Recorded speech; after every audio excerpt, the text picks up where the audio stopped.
Pourquoi réaliser une capture d'écran filmée? Eh bien, dans l'enseignement, on peut tout à fait expliquer beaucoup de choses avec des annotations en fait à l'écran. Tout ceci est donc une vidéo. Par exemple, là, j'écris des consignes. Je peux zoomer et j'ai une voix off qui va donc parler par-dessus cette explication. Ici, on peut commenter un document existant que vous avez donc sur votre clé ou ailleurs, ou aller sur Internet et puis faire une balade dans Paris, par exemple, ici, aller voir des monuments historiques. Donc ça, tout ceci sera donc euh, dans une vidéo, et cette vidéo sera accessible aux élèves. Donc tout ce qui se passe à l'écran peut potentiellement figurer dans cette vidéo finale. Et encore ici, par exemple, avec un PowerPoint que l'on fait défiler. Nous présentons ici donc Cam Studio. Le programme Cam Studio est accessible depuis le menu Windows, ici, voilà, ou en tapant dans la recherche Cam Studio. Il sert donc à créer une capture d'écran filmée avec une voix off, autrement dit un screencast. Le petit programme est donc comme ceci lorsque vous l'ouvrez. Il y a des fonctions basiques, REC, pause, et puis la touche stop. Ici, c'est la touche minimiser ou réduire la fenêtre. Et à droite, ça sera la touche annotation qu'on verra tout à l'heure. On peut enregistrer plusieurs régions, c'est-à-dire soit tout l'écran, soit une fenêtre. Alors ici, on regarde d'abord voilà, le plein écran. Donc une fois que cette option est sélectionnée, eh bien, tout l'écran sera enregistré. Les annotations que vous y ferez apparaîtront dans la vidéo finale. L'autre option est donc de choisir une région précise, par exemple une fenêtre, ici avec un document texte. On va donc cliquer sur REC et puis on va balayer avec sa souris de façon à donc prendre cette fenêtre.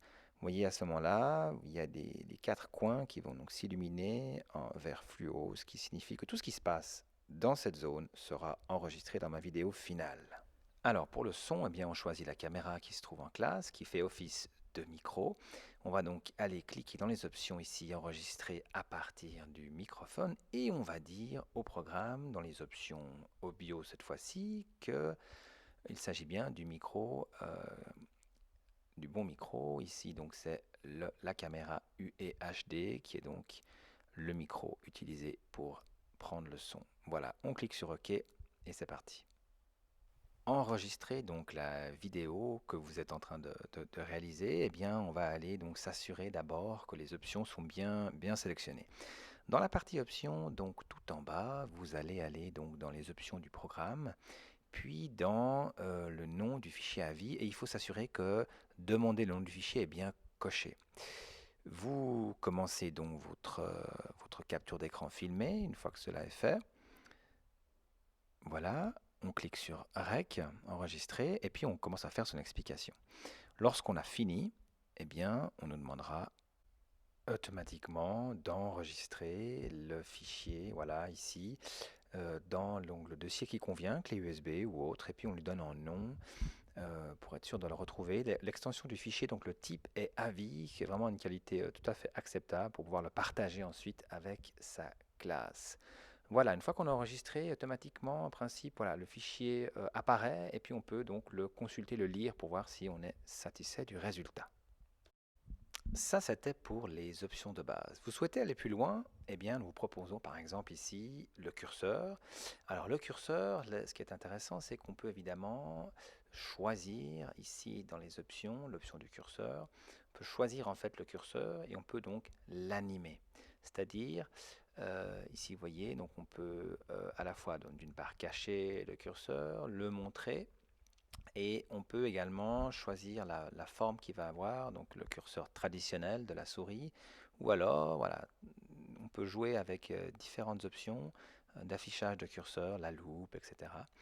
Et le clip, ou alors c'est en anglais, hein, voilà.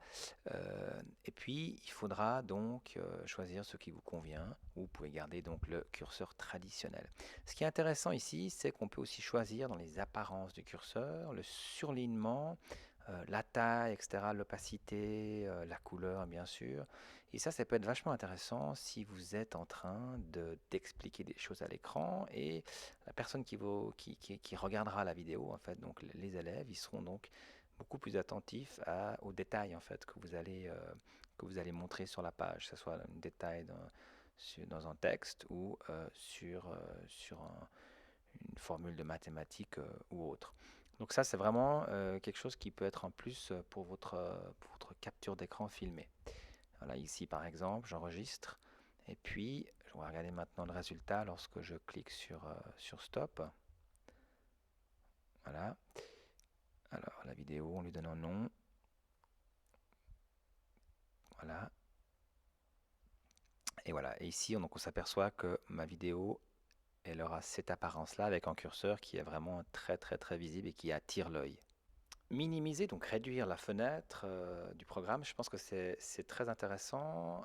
Alors, regardez ici, donc dans les options du programme, on a l'option minimiser le programme au début de l'enregistrement. Ça veut dire que vous cliquez sur Rec et boum, le programme disparaît, ce qui est donc assez aisé pour vous maintenant de réaliser votre explication sous forme de vidéo, et puis donc vous n'avez pas besoin de déplacer le programme.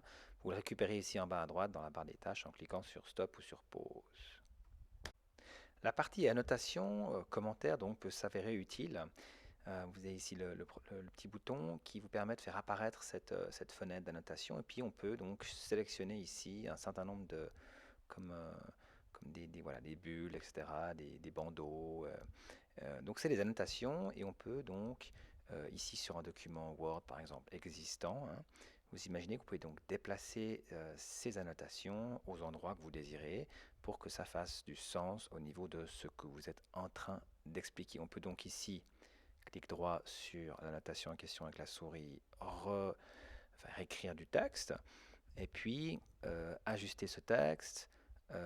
Voilà, jouer avec la police, donc changer celle-ci, changer la couleur également pour vraiment essayer d'attirer l'attention sur tel et tel aspect du texte ou en tout cas de donner un message. Voilà. Donc ça peut être tout à fait utile suivant ce que vous expliquez. Alors comment est-ce que ça se passe? Ici vous avez donc la partie layout. Il va falloir donc enregistrer tous ces éléments et leur donner des noms. Et une fois que vous avez décidé en fait que telle annotation que vous avez amenée sur l'écran s'appelle par exemple commentaire, commentaire 1, commentaire 2, si vous en avez plusieurs, eh bien vous les faites apparaître lors de votre explication. Donc comment est-ce qu'on les fait apparaître? On va les faire apparaître avec une touche du clavier.